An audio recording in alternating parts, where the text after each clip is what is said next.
بایکۆت چەکێکی ئاشتیانەیە بۆ دەربڕینی ناڕزایی دژ بە سیستم یان وڵات یان نرخ.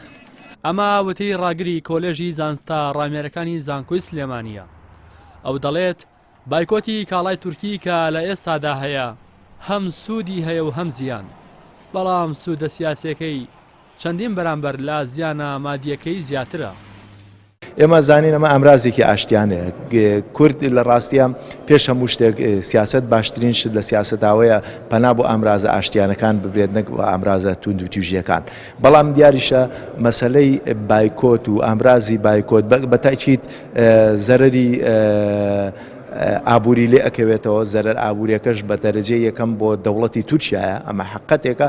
ڕەنگە هەندێک لە دەوڵەمەندان و هەندێک لە سەرمایەدارانی هەرێمی کوردستانیش زەرێنان بەرکێ لەبەر ئەوەی کە بە شێوەیەک لە شێوەکان سوودمەند بن لەو بازرگانی کە بە کاڵای تورکیەوە ئەکرێ و ڕەنگە بازاری کوردیش لە ڕاستیە بە گشتی هەندێک لە زەرەری بەرکەوێ. مە حقیقەتە، بەڵام دوجار سوودی بایکۆت لە ڕووی سیاسیەوانێ ڕەنگە زیاتر بێ لە زەرەرە ئابوووریەکەی.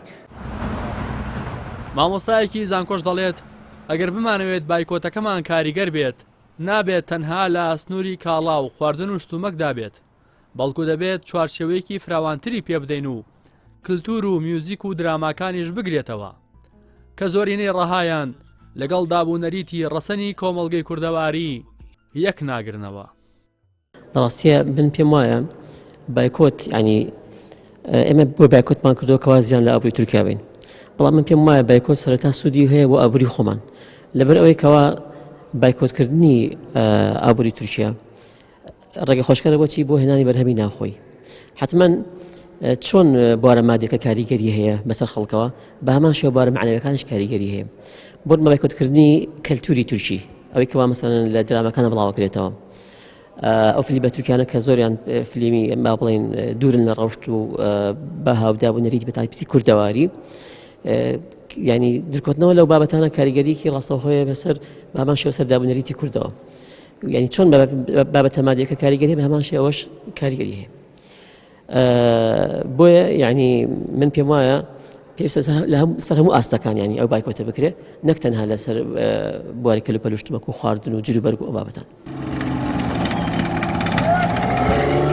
ماوەی چەند ڕۆژێکە وەک ناڕزایەتیەک دژ بە ئۆپەراسیۆنی سەربازی سوپای تورکیا بۆ سەر ڕۆژاوای کوردستان لە هەرێمی کوردستان هەڵمەتی بایکۆتی کاڵای تورکی دەستی پێکردووە. ڕێبەرانی و هەڵمەتەش باس لەوە دەکەن کە پرۆژەکەیان سەری گرتووە و زیان بەر ئابووری تورکیا کەوتووە. لەلایەکی دیکەشەوە هەڵمەتی بایکۆتی کاڵای تورکی بەڕخنەی بەشێک لە هاوڵاتیان کەوتووە و دەڵێن کاتێک بایکۆتی کاڵای وڵاتێک دەبێ ڕابگەیەندرێت کە بەرهەمی ناوخۆ بەشی پێویستەکان بکات. هاوکات دەوترێت زۆرینەی ئەو بایکۆتانی کە لە مێژوودا کراون و بەرهەمیان هەبووە لەلایەن سەرکردایەتی سیاسیەوە کراون و گەل پشتیوانی لێکردووە. بەڵام ئەم بایکۆتی ئێستا هەیە گەلی باشووری کوردستان دەیکات و حکومەتیش پشتیوانی ناکات. ئەمەش بە خاڵی لاوازی هەڵمەتی بایکۆتەکە دادەنرێت. ڕاستی حەمامین، کەناڵی ئاسمانی پەیام، سلێمانی.